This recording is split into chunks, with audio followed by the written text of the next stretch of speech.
Hello, welcome to today's episode of Chazin-the-Dream. I'm Ethan Chazin, your humble host, and I am so excited to have on today's episode Eddie Geller, who's the founder and the CEO of SKOR, which is an innovative data company dedicated to measuring corporate culture.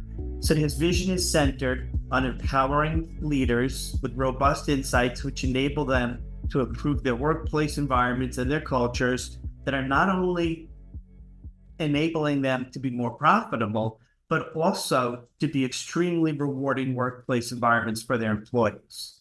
Prior to SKOR, Eddie was the co-founder CEO of Tinybeans, a family-centric app designed to safeguard cherished moments. Eddie's revolutionized the way parents connect with their children's milestone memories and events.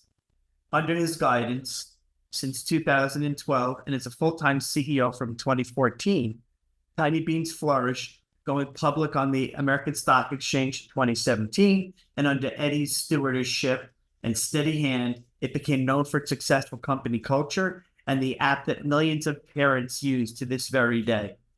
Eddie's entrepreneurial journey includes a transformative tenure from 1999 to 2011 as the founder and CEO of Unique World, a company that specializes in enterprise software and technology consulting.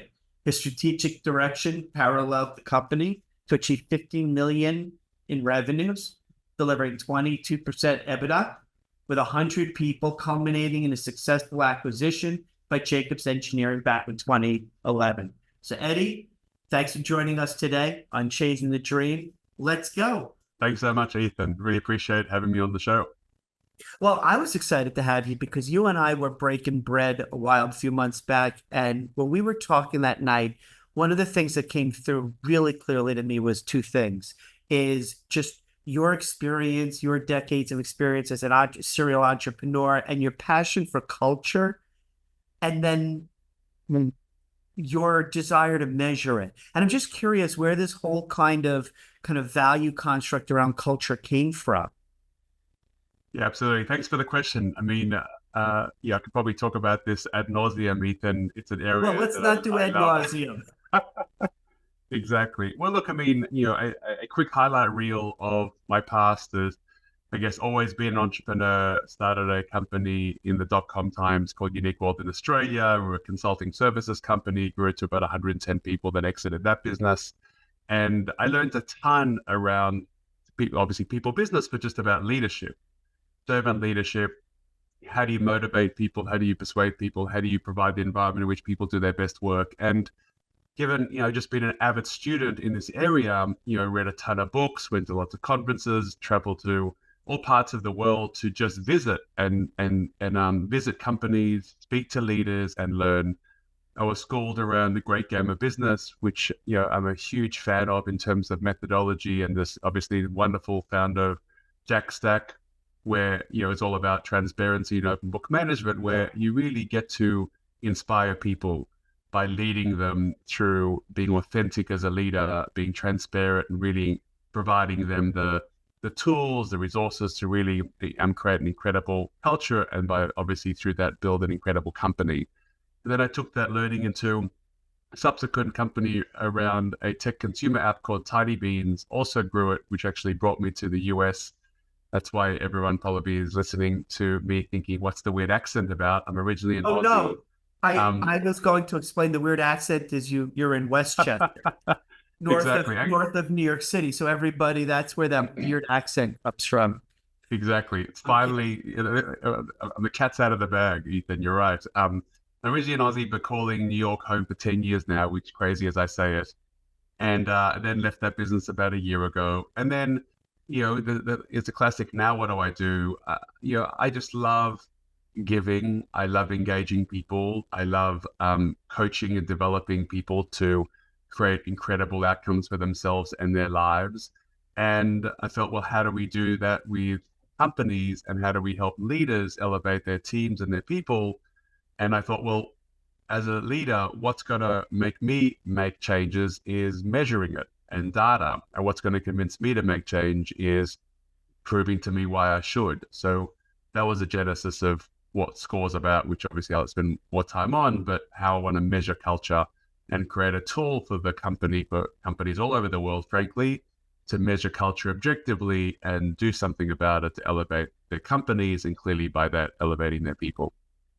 Yeah, and I definitely want to dive into the methodology that you employ on your framework, where you measure what people need to know are the three C's, the clarity and the courage and the cohesion. We'll get there, but I'm really fascinated with your decades of experience building organizations, growing them by bringing people on board. You talk about leadership in terms of authenticity, being authentic and being transparent. Can you tell me a little bit more about, from your perspective, what does culture actually mean? How do you build it from, if there are startups and entrepreneurs who are listening and they never really thought about culture, maybe they have a great idea for a new product or service, but they didn't really think about culture. What would you counsel them is culture, and how would you build it from literally the ground up? For sure. Great question. So I think of culture very simply. It's creating the environment for which people can do their best work. Period. Now, for people to do their best work, if we unpack that, they need to trust the environment, i.e. trust their leaders. They need to understand what's expected of them in terms of their role and opportunity. They need to understand how they connect to the company's mission and vision, and the mountain it's climbing, so how they can affect that. And more importantly, do I trust the people and then deliver for the people to then be safe to do my best work for these people, i.e. the leaders, CEOs, etc., that I can work super hard and succeed for them and for myself. So and that's why the environment is a critical one. So, for example, if I know what's expected of me, then I know I can deliver 110% of my efforts to here. If the environment is safe, meaning the leaders are transparent, they create an environment for learning, they create an environment for recognizing failures and learning from that, not reprimanding failures as a negative, then I'll do my best work here. So for me, culture is around the leadership, i.e. CEO, CXOs, and frankly, all people leaders, and ensuring that if they can encourage me to work super hard to do my best work and provide the environment in which I'm comfortable to do it, and frankly rewarded for it, then that's an incredible culture that can be very, very successful. The challenge I find is when leaders are inconsistent with authenticity, when they pick and choose how they want to behave, when they pick and choose what's transparent and what's not. Like, oh, we had a great quarter, let's tell everyone. We had a bad quarter, let's not tell anyone. That's not a great environment. That's inconsistent. Inconsistent breeds distrust, which breeds resentment, which breeds poor performance. And it's about the consistency, creates trust, and builds off it.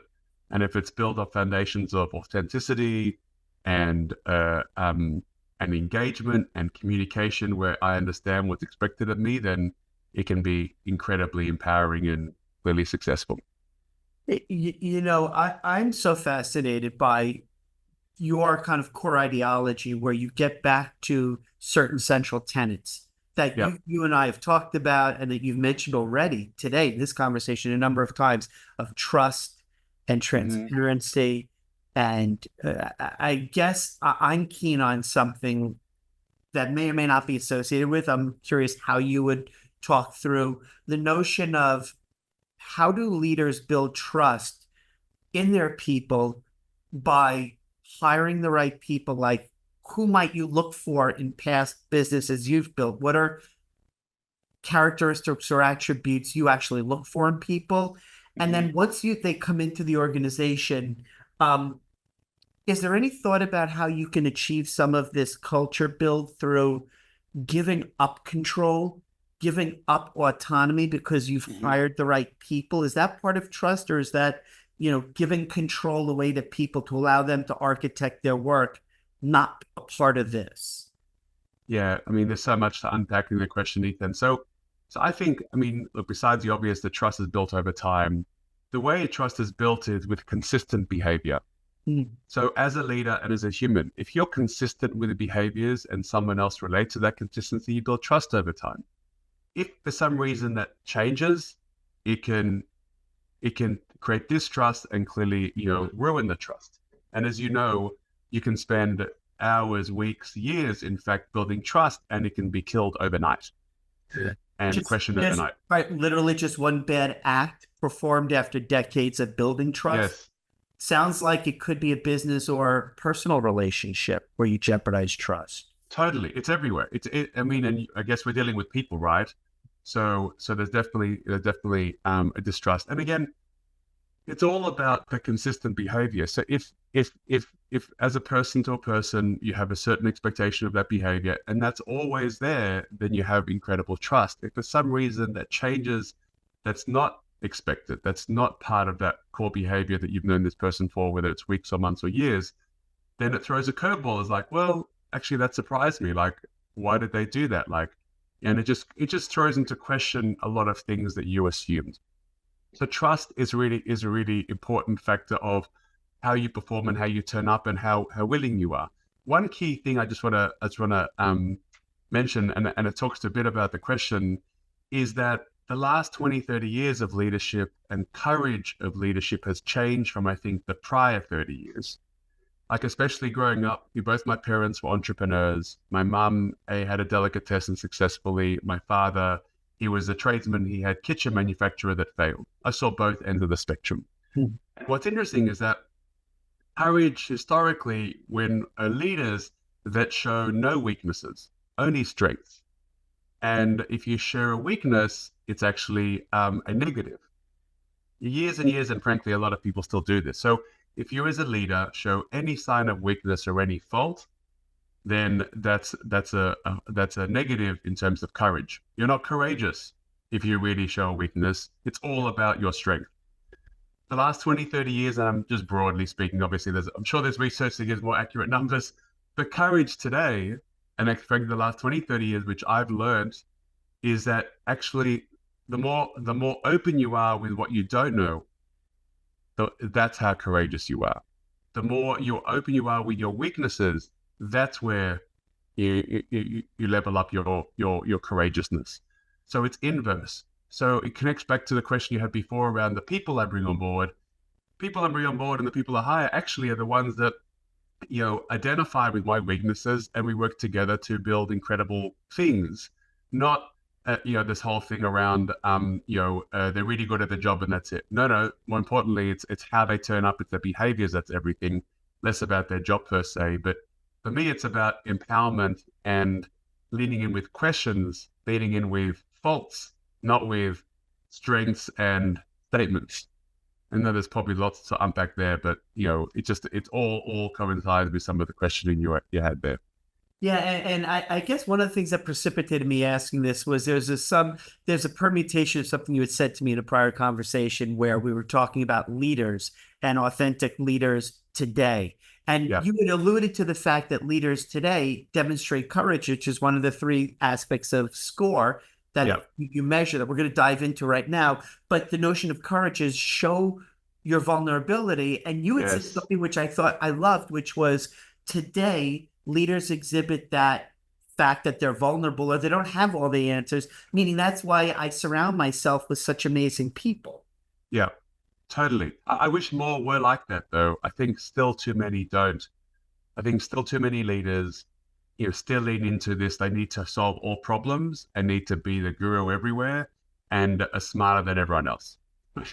And again, that's not sustainable. It's not tenable. And frankly, you're not going to be successful. You're going to have limits on your success. Whereas if you lean into, a classic question I often get asked is like, what would you tell your 25-year-old self, or what do you tell others in terms of one statement that you can help yourself with? And I would say, I'd try to finish my statements with a question mark and not a period. What do you mean by that specifically? That sounds like that's important. Well, just in a very simple terms, lean in with more questions, not with answers. So when someone comes to you with challenges and opportunities, they're not coming to you for advice, frankly. And obviously there's some situations which they may or may not, but just park that. You want to lean in with questions and getting them to solve it. You bring people around you that are smart and you, and frankly smarter than you. They're not coming to you for an answer. They're coming to you for approval. So what you need to do is actually lead in with questions to let them solve it and then let them come to terms with it. And that's how you're building the muscle of growing people and growing your company. If you solve their problems, you're not growing anyone. And if the company's relying on you, you need to create the company which people solve their own problems. Then you coach and develop them to have the courage to do it and create the environment to do it. Otherwise, you'll never scale your company regardless. And that sounds like a really powerful kind of deep dive on something you said before, which is to enable your people by putting them in positions where they can achieve success. Yeah. Successful. And I'm listening to you talk. I'm just thinking there's one throwaway line I've always heard, which is, leading with or ending with a question is God gave you 2 ears and 1 mouth for a reason. Exactly. Mm-hmm. And that kind of gets me to that. I want to, in the time remaining, Eddie, if you're okay with it, I would love to kind of ask you how all of these decades of experience as an entrepreneur, having that DNA from your parents and starting businesses and your consulting, how does that find its way into this thing at a high level, this thing called SKOR, and being able to measure culture for your clients in terms of aspects around cohesion, bringing people together for collaboration, and then the clarity, like you said, understanding their place and their part in the mission, and then the courage to, if you fail greatly and take risks. Yeah, totally. I love that question, Ethan. So just quick high level. I mean, so SKOR is being created, and my vision is that it becomes the independent measure for culture. The independent measure for culture where you get a score, which is why, for obvious reasons, it's called SKOR, SKOR. And my vision is that, when Ethan, you have people on the show and you talk to companies out there, one of the questions is, what's your score? And they'll say, oh, it's 68. Yeah. And, the industry average is 65. And we're really proud of that. And these are the things we're doing in the next 12 months to elevate it even more. That's what I want to get to. And then when companies on their about pages, instead of it being a marketing page around holiday parties and PTO and foosball tables, which is not culture, it has a very proud number of SKOR, which could be 75. That's verified. And they're very proud of that. And people know, and applicants know, that 75 means they have incredible focus on cohesion, clarity, courage, which I'll unpack shortly. And as an applicant, that's the kind of company I want to work for, not a company that has great holiday parties. Right. So the whole premise is an independent measure. Currently, there's no universal standard for culture measurement. If you asked, any CEO, describe to me your culture, you'll just get word vomit. And largely... I'm sorry, you get what? Word vomit. Like is lots that, of is words. Is that a technical term? Yeah, it's an Aussie technical term for rambling. They're going to ramble. Right. I mean, the obfuscation of, we're going to tell you, Eddie, what we would want aspirationally others to say our culture is. Yeah. Giving them a quantifiable, non-subjective way to say. Black and white. Right. It's a great place to work. And you scored this on your clarity, this on your courage. Exactly. Exactly. That's your overall. Yeah. Exactly. And to your point, they get a score. And then we benchmark that with the industry so then they can compare themselves, because people like comparing. We love numbers. We love sports. We love measuring ourselves. It's that leaning into that, the people side of things in terms of performance. Right. So you can take that and say, okay, my industry NAICS or SIC classification is this, and there are 8 organizations that have completed or fit the composite of the SKOR, cumulative in this sector of a 75. And we're an 87 or a 90. Exactly. So 90 to 80 says we're significantly ahead of the industry. Come work for us. Totally right. And just to comment on that, just to make sure everyone understands that, we work hard to ensure that we're getting all the leaders in the organization to take the assessment. So coalescing the results together.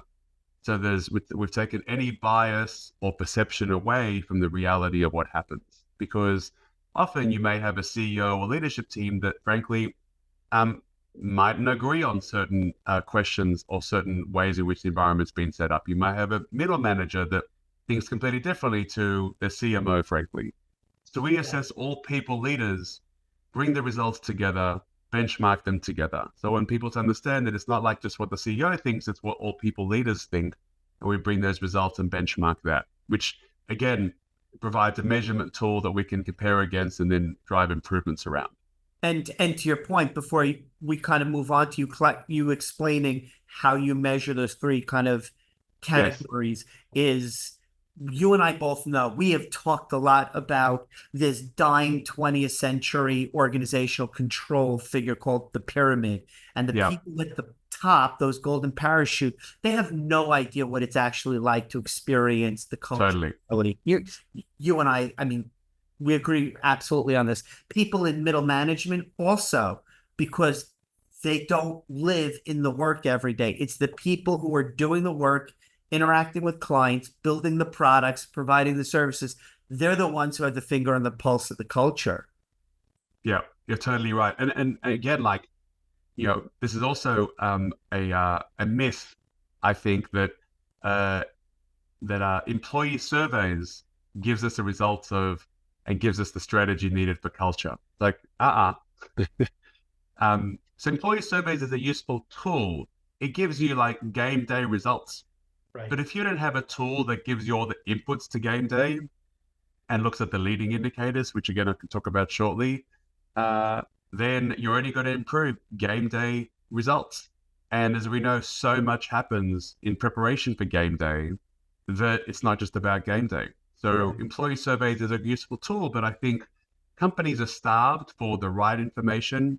And I think often employee surveys, and frankly, the reason why I'm saying this is because I experienced it as a CEO for 25 years across various companies, because I did it. I was the same. I failed miserably in many ways because we were dealing and trying to improve the symptoms of culture, not the root cause and the background of what created great culture. And when you only focus on improving the symptoms, you may not, frankly, you may get incremental improvements. The only way to get significant change and improvement, you go back to root cause and what culture is all about and the basics of culture, which is all about that environment aspect. And I learned the hard way. I mean, in 2007, 2008, I had 90 people, the financial crisis hit, and I lost 45 billable consultants in a week. The company halved. We were hemorrhaging cash left, right, and center. Did I think I had a great culture? Thought I did. I was wrong.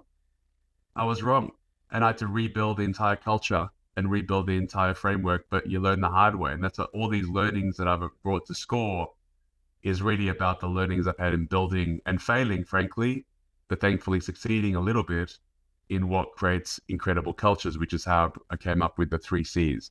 And to that point, so if somebody were to say, you know what, Eddie, thank you for suffering so much so that you could produce this framework, this assessment so that we could benefit, not have to have our business have the kind of impact you experience. Can you talk to them at a high level about how you've designed SKOR? And obviously we're going to put information below so somebody can contact you and get the demo as I did, and you walk them through the methodology. But at a high level, can you just walk through how you look at with SKOR the cohesion, the clarity, and the courage, which you've deemed to be essential components?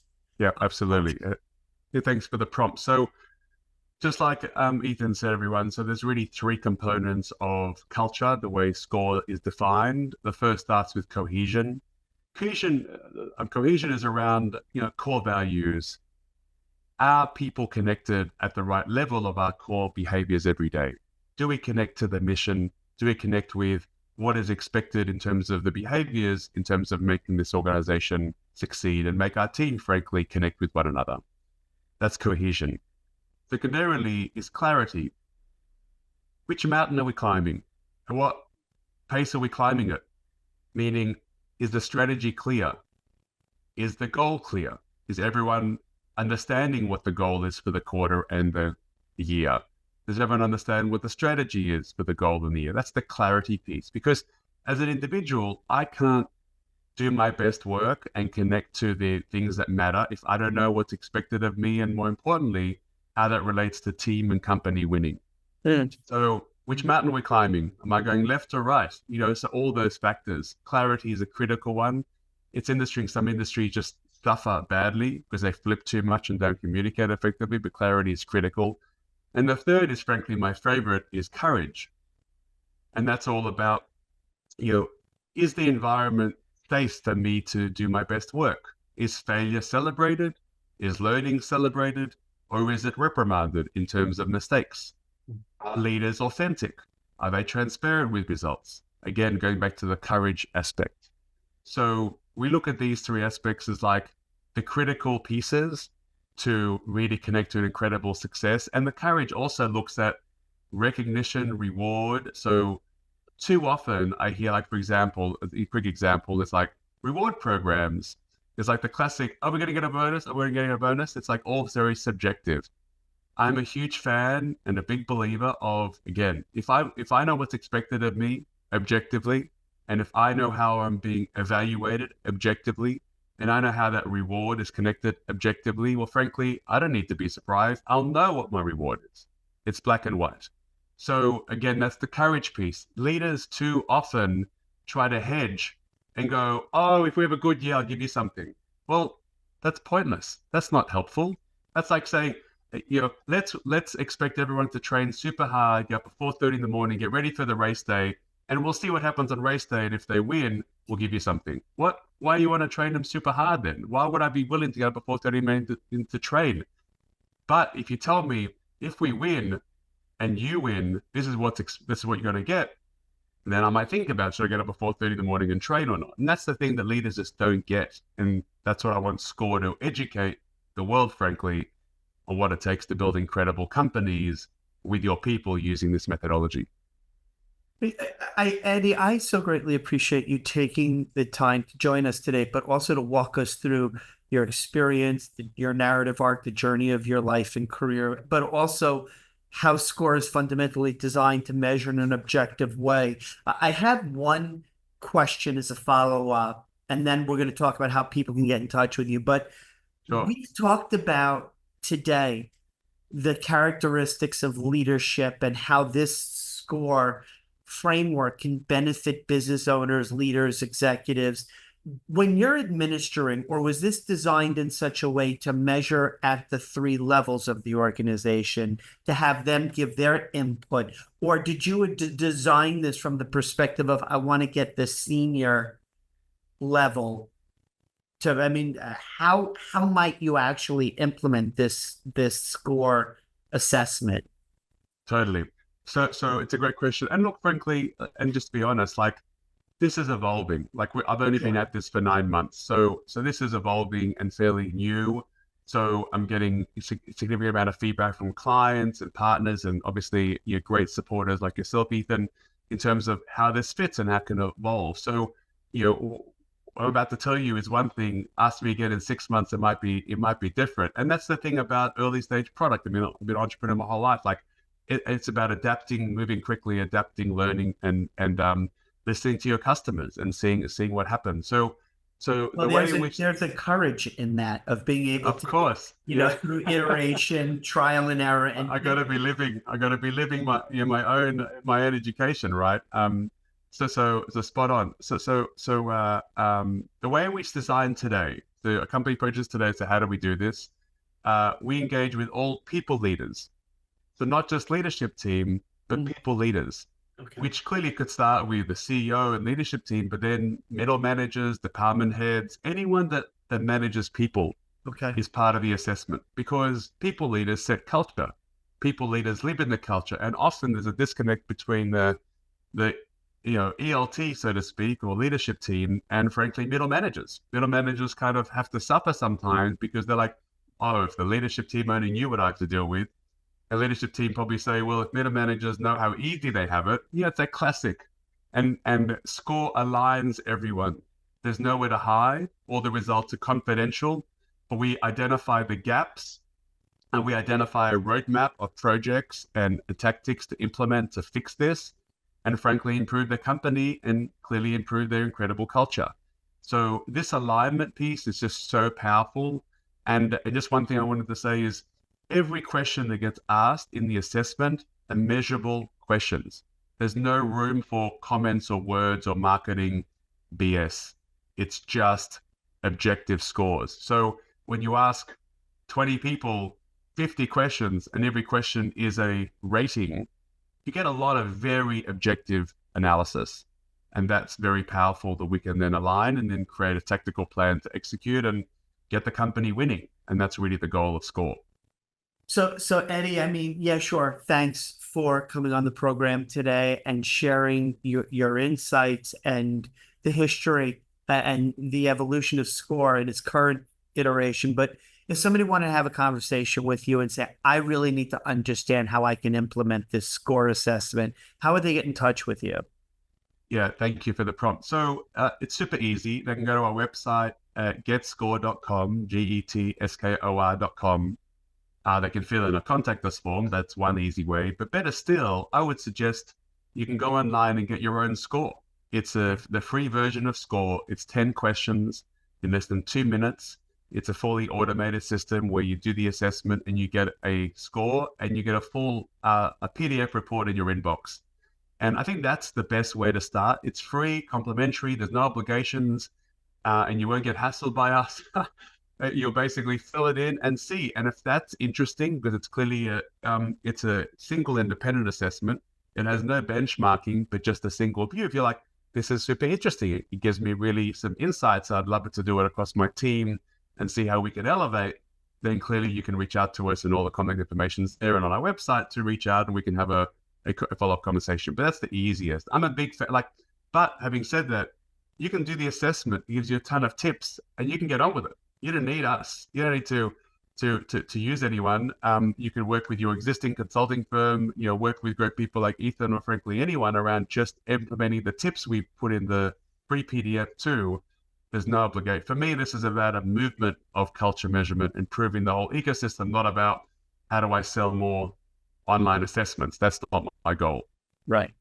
Well, I love the fact that you're so, I guess, approachable and willing to kind of get out the free assessment. All of the links to that and your contact details will be below. So folks, thank you for joining us and learning from Eddie today about SKOR and building an objective way to assess the status of your current organizational culture. Reach out to him and then have some one-on-one conversation about what he can do for you. And please, if you like the channel, be sure to subscribe, share this episode with other folks, and comment below for either Eddie or myself. And Eddie, thanks for joining us and going Chasing the Dream. Super fun, Ethan. Thanks so much for having me. I loved it. Really appreciate it.